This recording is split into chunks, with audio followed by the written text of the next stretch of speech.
You are watching Kevin Schulz doing an air on the El Tomo fish, and you will see many more clips of Kevin surfing in this episode for you to enjoy while you check the waves or wax a new surfboard or whatever it is that you do while you listen to podcasts.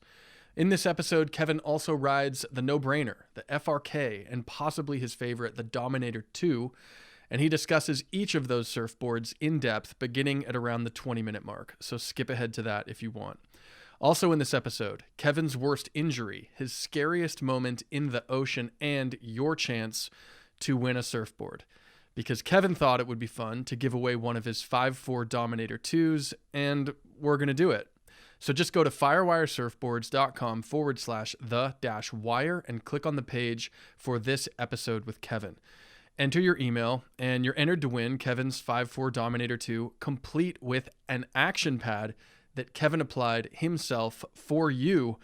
So if you did not win a surfboard by playing Wave Invaders, this is your backup chance. Here we go. Kevin Schulz.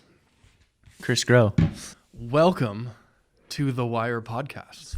First one ever for me. Your first podcast. First podcast. Someone has accomplished and achieved. You've never done a podcast. Never done never. But have you felt left out? Do you care? What's that like? I don't know. I felt like I was listening to a lot of podcasts and never pictured myself on doing one. Always a bridesmaid, never a bride. Yeah, exactly. As they say.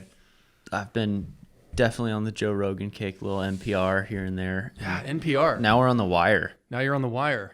This is it. This is the pinnacle. This is real world stuff right here. I like it. Yeah, we're real right here. This is it. I might be able to sound a little educated in things that I actually know about. Oh yeah, we'll edit you to sound brilliant. Good. No matter what you say. Perfect. I got to start off by telling you, man. 2.5, maybe 3 years ago, I saw you surf for the first time.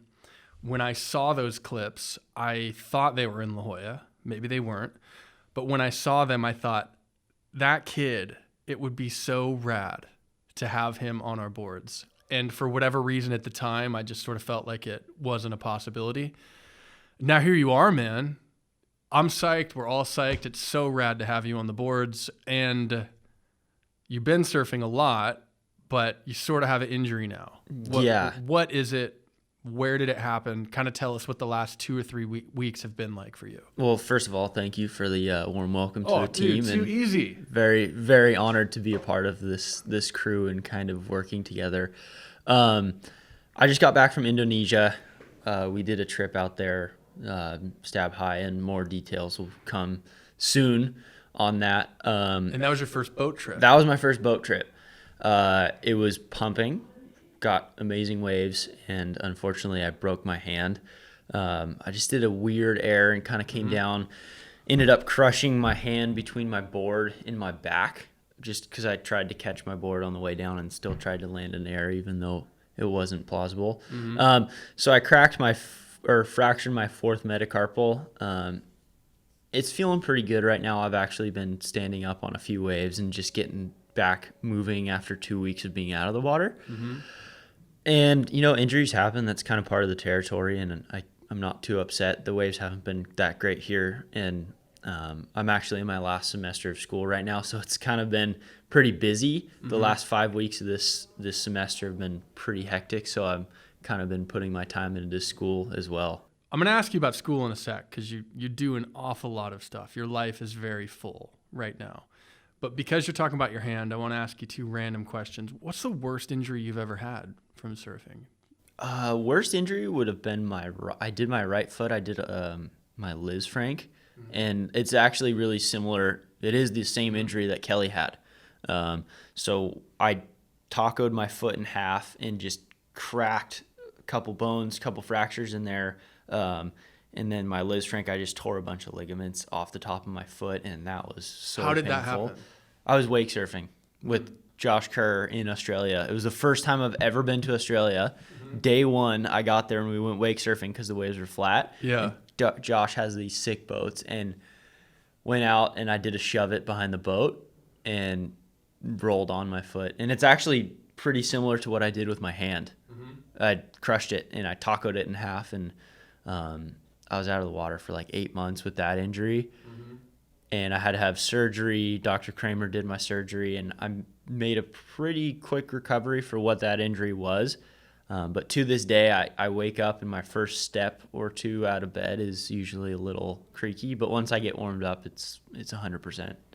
And similar kind of question, scariest moment you've ever had in the ocean? What comes to your mind when you think of that? I've had a couple weird falls actually doing airs where I hit my head really hard and get disoriented. I think that disoriented feeling in the water is the scariest part for me, where you almost don't know what way's up or down and you're just kind of rattled underwater. I honestly haven't had too many crazy hold downs actually. The first time I went to Canada, I got steamrolled by like this big left point wave, and it was just a big foam ball. And I remember it was the first time I'd ever worn a suit thicker than 4'3". I was in a 6'5", and I like had 8mm hood and boots, and I felt like I was just floating underneath the water, but could never come up because of all the wetsuit. I remember that was kind of like, whoa, and you're in 32-degree water at that point. So it's really cold, and your lung capacity is way down, so I kind of came up from that. But that wasn't that bad either. I think the head injuries in the water are the scariest thing for me. I've had a couple concussions up to this point, so now I feel more prone, and I've actually been exploring and looking into some helmets now. Really? Just for if it's big and there's air sections, like I think a helmet is super important that way. I'm not going to rock my brain anymore. And a lot of guys have been prone to it, like Albie. He's kind of had a couple injuries, and my friend Al Cleland, who was on a trip recently, he's been wearing a helmet, and I think it's good, especially if you're pushing your surfing. It's important to kind of protect your dome. It's interesting for someone like me who obviously does not do airs and doesn't go travel around with people who do airs. Like, head injuries aren't the thing that I would have intuitively thought that are one of the bigger risks about airs. Give me an example of like you hit your head on a board, is that, or you're hitting it on the water? Yeah. And then what is the disoriented feeling like that you've had? Like, where were you? Give me like an example of one, because it sounds really interesting. I did one slap really hard, and it wasn't on the board. It was just ear flat onto water. And I think when I hit there, that was an Oceanside, and it was maybe 3 foot, maybe.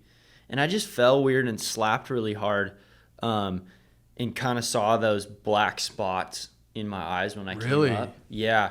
And you're disoriented. It's almost like you feel dizzy.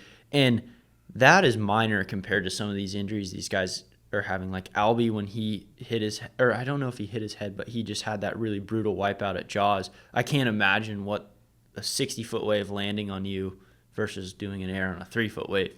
Yeah. So my injuries there are minute compared to others. But that feeling of not knowing where you are for a second is a little scary. It's intimidating. And then you throw heavy water on top of that, and it's like, okay, now you're in a dangerous position. So hence helmets, life vests.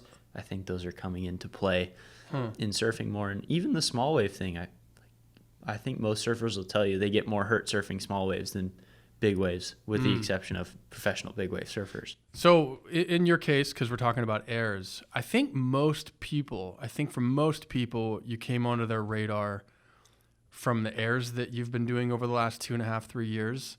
And correct me if I'm wrong, because you know your life far better than I do. It feels like a big moment for you was when you did the first backflips that were happening in Waco. Yeah. What was that like to get all that attention from the backflips, and where did that inspiration come from for you? For me, I mean, that backflip that I did in Waco was the second stab high that they did. So that would have been June of 2019. And the year and a half before that was when the air shows kind of started making their comeback. So Red Bull Airborne, the first stab high, those events were making a comeback almost. And those events were so attractive to me, and I felt like they suited my surfing. I was more excited to be involved with those events than a QS event per se, and I just felt like it suited my surfing a little more. So when I went and did Stab High, that opportunity was given to me, and I was so thankful for it. And I kind of showed up and was surrounded by these really phenomenal air surfers and the best in the world, like the Noah Deans, the Chippas, Matt Miola, Albie, all those guys were sitting there watching. And I actually had that idea for that flip that I did on that specific Freak Peak wave pretty early on, and I just never had the opportunity to go to Waco and try it. And it was just a by chance moment that it happened when it did. And I think that definitely put me on the radar, and that all that attention that kind of garnered put me on the scene for the airs, for the air show tour. And now I've been trying to be as involved as possible, and not just for myself, but for the future generations too, because I think those younger kids that are coming up, I've been working with a couple kids on some coaching, and they're skaters before they were surfers, but the way they're skating is translating into the air and surfing is really unique. So I think the progression of air shows and air surfing in the next 5 to 10 years is going to be so far beyond what we were seeing even 5 years prior to this. So that progression has been really fun to watch, and just to be on the scene and affiliated with that crew and pushing surfing in that direction has been really fun, and I'm super thankful for it. So obviously you have a talent for the stuff that goes on above the lip on a wave. I'm sure that a lot of it is kind of like innate within you, and it's like a feeling thing that maybe is a little bit difficult to language. But if you had to sort of talk about what you see a lot of people missing, whether it's like your contemporaries that are professional or semi-professional, or even your everyday surfers, like where do you see people making mistakes when they're trying to tighten their air game that you kind of figured out early or figured out recently? Like, is there anything you can point to say, like, a lot of people miss this? Yes and no. And you don't have to give away any competitive secrets here. No, not at all. I feel like the people who are working on their air game, what's missed is kind of drawing the line between doing turns or doing airs. It's almost hard to integrate the two together. So the timing is big, like how you're approaching a wave and where you're hitting a section and the angles you're hitting it at. And the other thing is strength. A lot of like lower body strength and legs and jumping. I always was doing a lot of jumping training. So really, yeah, for me, I mean, I haven't really been training too much as of recent, just with school and everything going on. But lower body strength is huge, and you see it in football players and basketball players. They have these crazy high vertical jumps, and I think that kind of helps in the air too. I can't say it's the sole contributor to good aerial surfing, because there's some people who just don't jump high, but they're like crazy aerialists. That and body awareness as well. Like gymnasts, for example, have really insane body awareness. They know where they're at in the air and kind of aware of their arms and their legs, and everything's controlled. So body awareness and strength is big. And then just reading the ocean. The ocean's so hard to read, and it takes time. It takes so much time to figure it out. And then the next day you could show up and it could be a completely different ballgame. Yeah. Give me like an example of a leg exercise or a jumping exercise you would do, if you don't mind sharing it. Like, what kind of jumping exercise would you do? Box jumps, or just kind of not crazy heavy weighted squats, but just some squatting's really good for your quads and your glutes and stuff, and just building power in the legs. And most of the training I was always doing was body weight. With surfing, building muscle isn't necessarily a positive correlation to surfing. You can almost get too bulky. Yeah. And I'm also not a scientist or an expert on that, so don't think that that's like the end all be all of surfing, but or air surfing. But I was doing a lot of box jumps and just trying to get my vertical leap really high. So I think I got to a point where I had like a 33-inch vertical leap. That's probably gone down since, because I haven't been keeping up with it. 33-inch vertical leap. Yeah, that was just from jumping and doing box jumps and some squats consistently, and then staying loose and limber and stretching. Like, I think anybody would tell you that's good. You know? Are you one of those guys on the beach doing the full calisthenic routine before you paddle out? No, Okay. no. I'll kind of just make sure my body's feeling warm, and I'm not gonna paddle out, feel cold, and launch a 10-foot air and try and land it. It's just not conducive for your joints. Okay. But I'll definitely get a little warm up and make sure I'm feeling loose, stretch. Like in the morning, I'll try and get moving, little stretches here and there. But I honestly can't say I have a routine right now. It's just in being aware of your body and making sure you're feeling loose and limber, and before you go out and put your body through its paces. Well, look, I'm not surprised that you don't have a routine right now, because as I've gotten to know you over the last few weeks, I have actually been around you quite a bit and been in a lot of conversations with you. And I'm struck by the sheer breadth of things that you have going on. You're on a trip to Indo. You're free surfing every day at home. You are in school.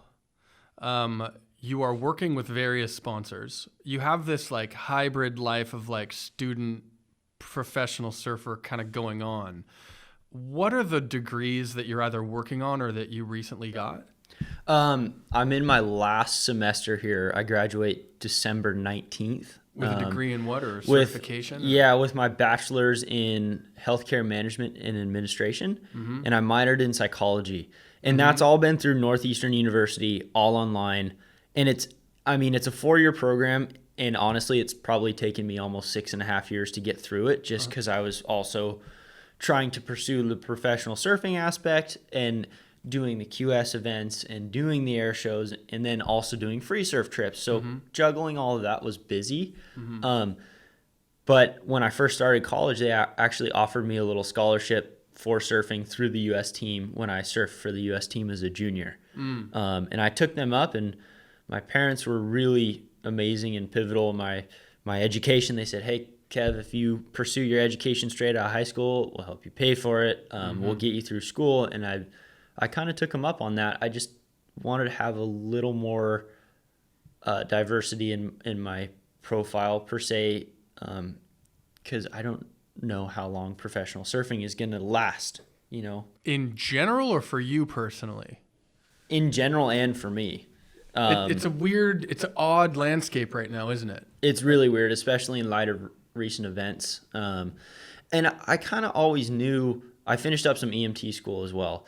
And I always knew that I would follow my dad's footsteps of the fire department at some point.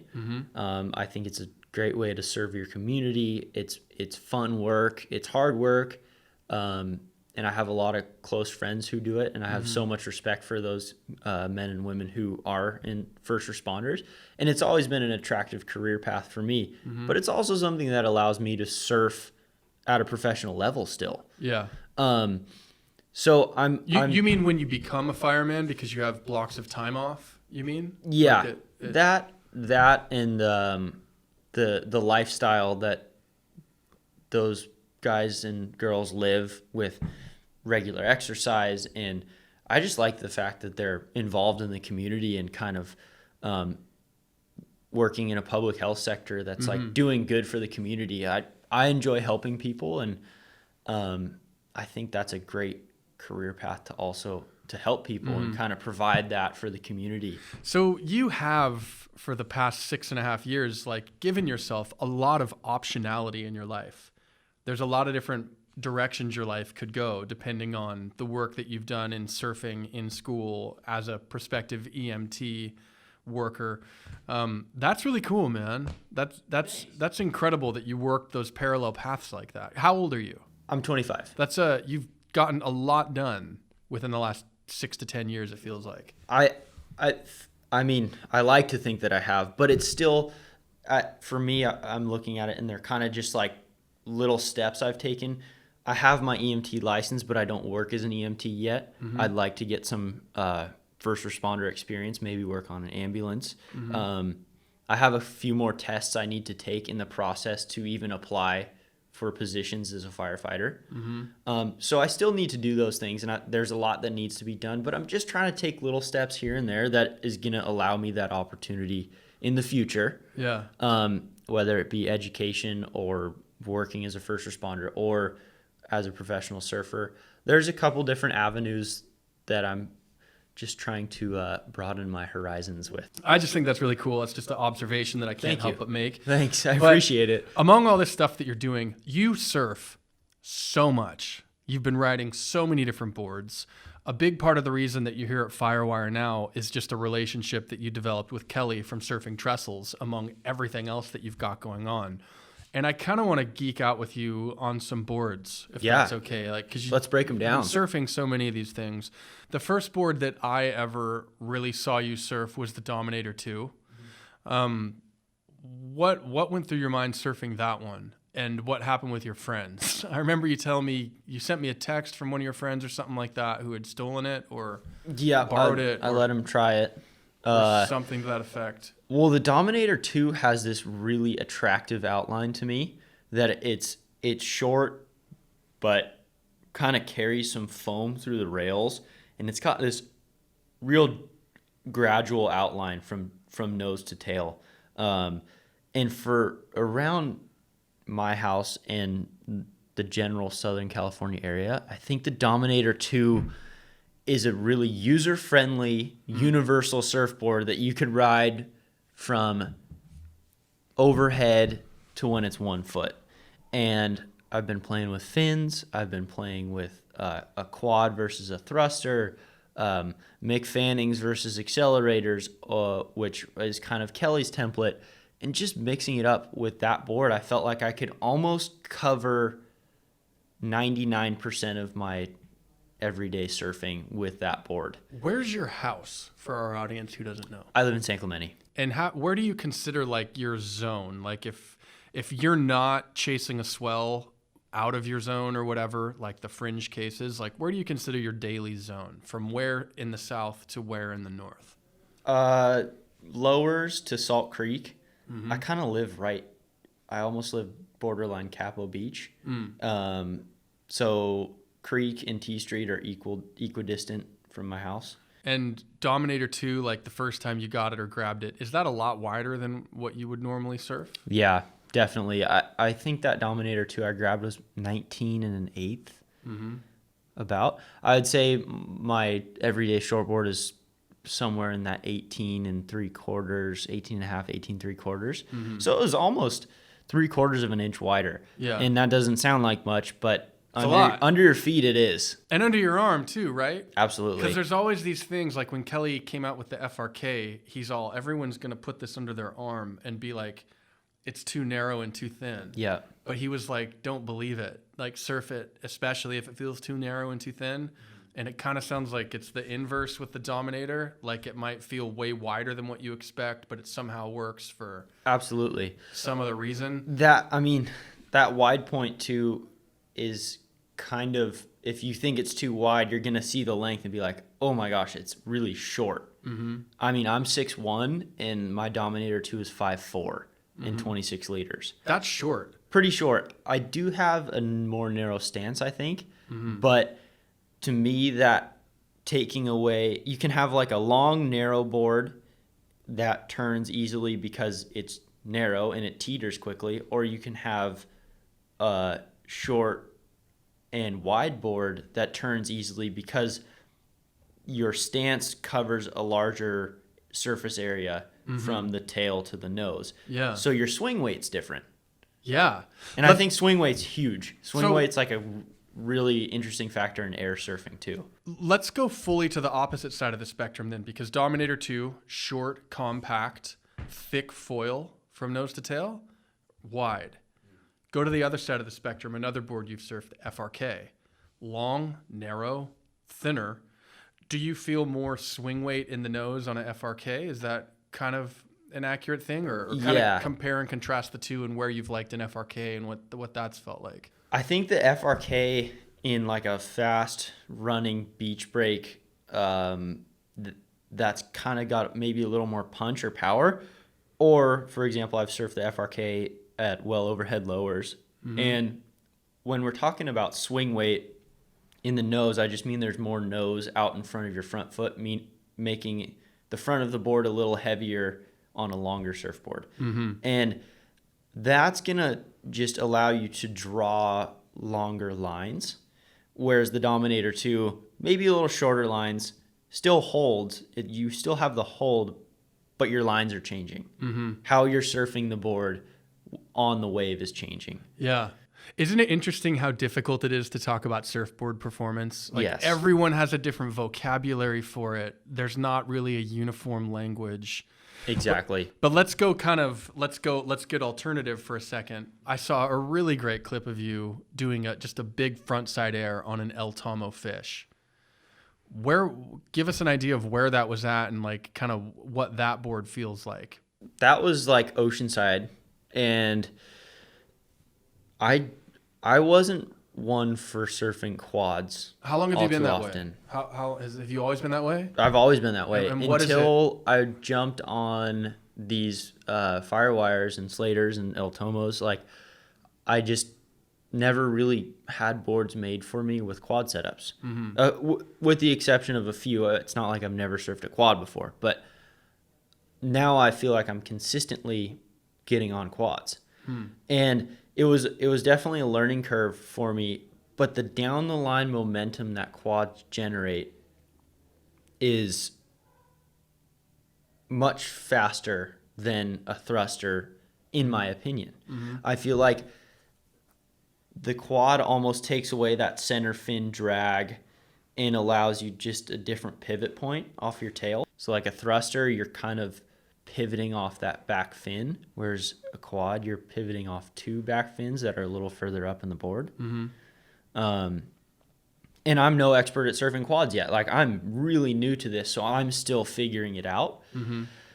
But that clip that you did see on the El Tomo fish, I mean, that board's 5'4". I'm 6'1". Again, yeah, such a short. It's so small, but it feels right under my feet. I feel like I've got plenty of paddle power. I can get into waves easy, and that board moves down the line. And quads and twin fins, to me specifically, are good for straight airs. They carry through the air different than a thruster based off that pivot point I was talking about. So when you're hitting a lip, you're almost projecting straighter into the air versus pivoting off your back fin. So thrusters, I'll spin more. Quads, I'll go straight in the air more. This is the first time I've ever sort of heard it discussed this way, and it makes a lot of sense what you're saying.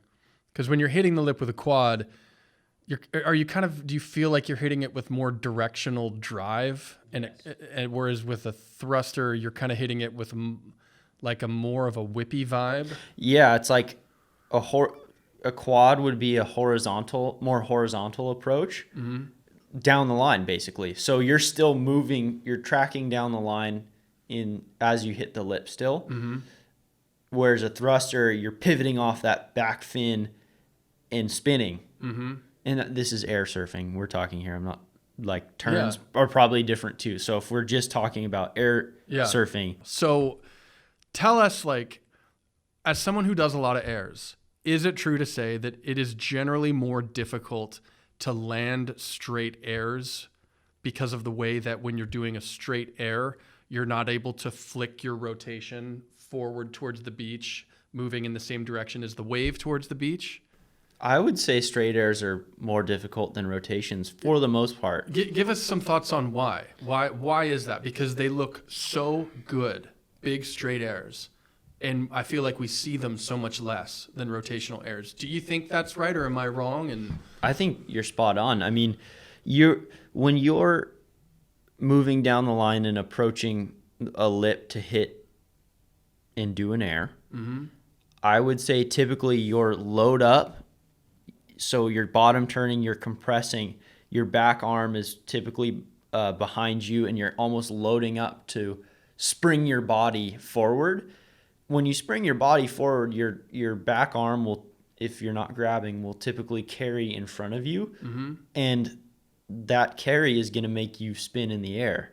So, which brings us back to body control and body awareness in the air. The gymnast example you made was real interesting. Yeah, you almost have to control your body more if you're not spinning. So, like, that's why a lot of straight airs you're going to see will be an indie grab or a slob grab. Because if you're grabbing Stalefish, you're leaning back, and it's hard. It's difficult to approach a lip, and there's certain waves that are better for straight airs than others. Can you give examples of waves, or are they spots you should kind of keep on the hush? No, absolutely. I mean, like where I surf, T Street is traditionally a pretty wedgy wave on combo swell, and it has waves coming together, and I find it difficult to do straight airs off those sections because it's just a quick takeoff, pump, and then it's a wedge coming at you, so you almost need to spin because that's the way the wedge is going. Yeah. Whereas maybe a more down the line wave that has a section off in the distance but is continuing down the line after that section is better to do a straight air, just because you want to not limit yourself to one maneuver. So it's like, oh, there's a section down the line, but I need to clear the section. So that's when I'm using a straight air, if we're talking combination. All things considered, when you think of, anything that comes to your mind, when you consider all the airs you've ever done in your life, like what is if you had to do one air over and over and over again, what would it be? What grab, front side, backside, rotation, straight? Like what feels the best? For me, the most exciting air I think is a Stalefish rotation. For our audience who doesn't know what a Stalefish is, describe where you're... Okay, a Stalefish so I'm talking as a goofy footer right now. A Stalefish would be your left hand reaching down and grabbing your heel side rail.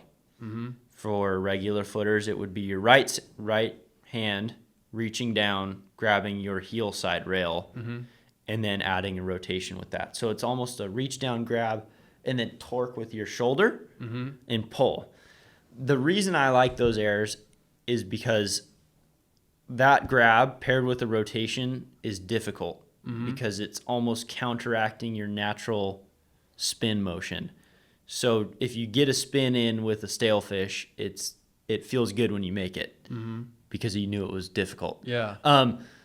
Backside Stalefish too that feels really hard. It is. It's a really unique air, and I've maybe made one of them. There's a few guys that have become really good at these airs, and it's like I watch them, I'm just in awe, because I know how hard it is, and they make it look easy. So I think you just need to keep, as an aerial surfer, you have to watch other aerial surfers in categories that are better than you at certain tricks and try and get better. Like, I wouldn't consider myself I don't want to use the word technical, but technical aerialists like who are doing shove-its or big spins or crazy board varials. Like, I'm not that good at that. So I've had to watch it. Like, I think Noah Beshin just did some crazy Stalefish big spin frontside, and I was like, how do you even do that? So just as an observer, I want to sort of highlight that the non-flippy, big spinny, kick flippy stuff looks so much more fun than the kick flippy, big spinny, varial stuff. It just looks like it feels way more fun. Is that true? Yes and no, because if I do a good varial, I feel really good about it because it's so hard for me to do. Because I don't do any of this stuff, Kevin. No. I don't do any of this. I'm talking completely as an observer. But I understand what you're saying, because typically like a big rotation, a stock rotation, you might be going way higher than somebody who's doing like a big varial. But as air surfing progresses, that varial and flip tricks are becoming part of the criteria too. So you kind of have to be good at all of it to be considered a good air surfer. Okay. So that technical aspect of spinning the board, flipping the board is really difficult, which is why you almost have to try them and understand how difficult they are. But I totally understand what you're saying from an observer's perspective, going like, oh, a big straight air looks way more fun than a backside or a frontside big spin because there's a lot going on. Yeah, it looks like pure enjoyment. It's almost like easier for your brain to process like a big up down, Yeah, it looks like purely just a ride. Whereas the big board varials, it looks like you're working and having to think and you're enjoying it less. I got to come out of left field on you with something. Like, you're so good at the air stuff that I feel like it kind of overshadows. And I know this is weird to get like, strange compliments on your surfing and stuff, but like, you're just on the face surfing is so technically precise, especially on the narrow-tailed boards like the FRK. And the air stuff kind of overshadows it. There's plenty of other surfers that would get a lot of attention for just technically surfing well on the face like you do. So I actually think you're incredibly well-rounded despite all the conversation circling airs that kind of comes onto you. Look, we're over time. Okay. But thank you for the compliment. That's too easy. Really we'll nice. do one of these again. It's super fun to catch up with you, and our audience has had a lot of interest in your surfing and what you're up to and stuff like that. So yeah, we'll make it happen again. Let's do it again, man. And I'll have some more feedback on new boards. Cool. Because I think there might be some new ones coming out soon. There might be some new ones. You never know what's coming out of here. Yeah, there you go. Beauty. So let's catch up again soon, Kevin. Thank you, Chris. Cool. Cheers. Thanks for having me. Woo! And that is it for this episode of The Wire Podcast. For more episodes, search The Wire by Firewire Surfboards wherever you listen to podcasts. We'll see you next time.